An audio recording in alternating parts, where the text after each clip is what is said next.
बसलेला वाटतं अंगण्यात खुर्ची टाकून. मग त्यांना पण एवढं विचार मी इथे काही जाणत नाही कधी. अरे इथे बसून आहे ना एवढं चांगलं.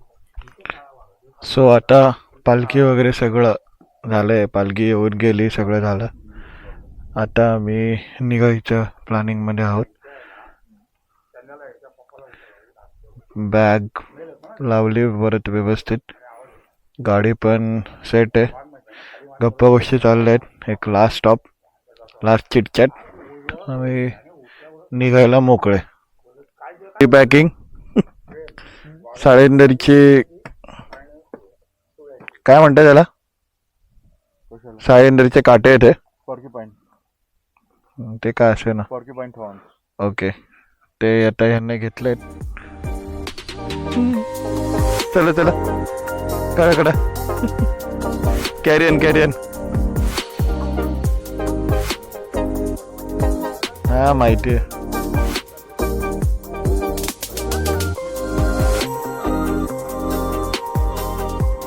तिथे परत आम्ही रिपॅकिंग करतोय.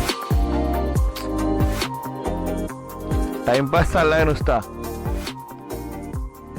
सकाळी 6ला नाही पोचायचंय. आता टाइम झालाय 5:45 अराउंड 5:45. आमचा आता परतीचा प्रवास चालू झालेला आहे घराकडे. ठरल्याप्रमाणे आता आम्ही पहिले चाललो हेदवीला, जे माझ्या घरापासून अराउंड 7 किलोमीटर्स आहे. तिकडनं वेळणेश्वर आणि वेळणेश्वरवरनं रिटर्न पिंपर फाट्यावरून आम्ही डायरेक्ट आलो त्याच रूटने परत घरी जाणार.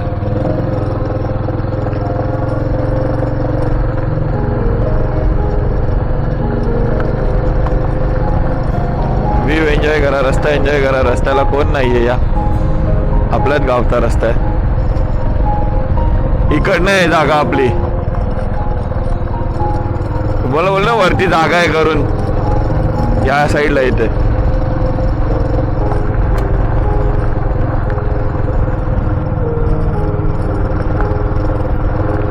सो आता आम्ही चाललो आहोत समुद्र किनाऱ्याजवळ. नाही नाही नाही, असं काय नाही, नेवर माइंड.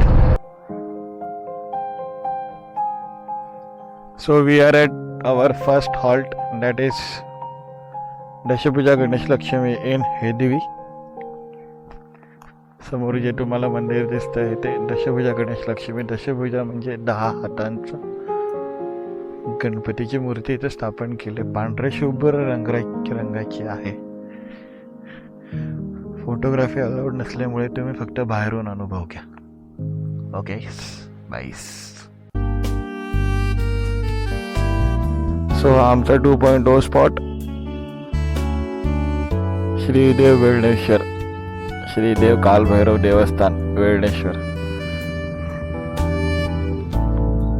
इथेही आपल्याला व्हिडिओग्राफी शूटिंग बिटिंग अलाउड नाही आहे. सो मी काही रेकॉर्डिंग करणार नाही, कारण का या जागेला व्हिजिट करून तुम्ही या जागेचे पावित्र्य, वाईब्स सो कॉल तुम्ही एन्जॉय करा, अशी मी तुम्हाला नम्र विनंती करेन.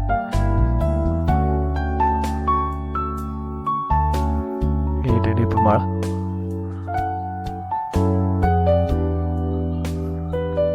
हा एक एकंदरीत परिसर आहे मंदिराचा.